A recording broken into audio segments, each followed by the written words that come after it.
লিচি গাছটা অনেক মুকুল আসছে, মুকুলগুলো প্রায় গুটি আসার পর্যায়ে চলে আসছে। এখন পানি দিতে হবে, এখন সঠিক সময় পানি দেওয়ার।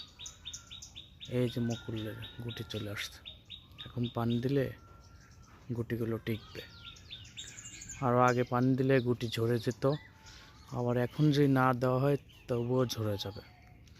এটাই নিয়ম মুকুল গাছ, লিচু গাছের পানি দেওয়ার। অনেক মৌমাছি আসছে, এই যে দেখেন মৌমাছি মধু সংগ্রহ করতেছে।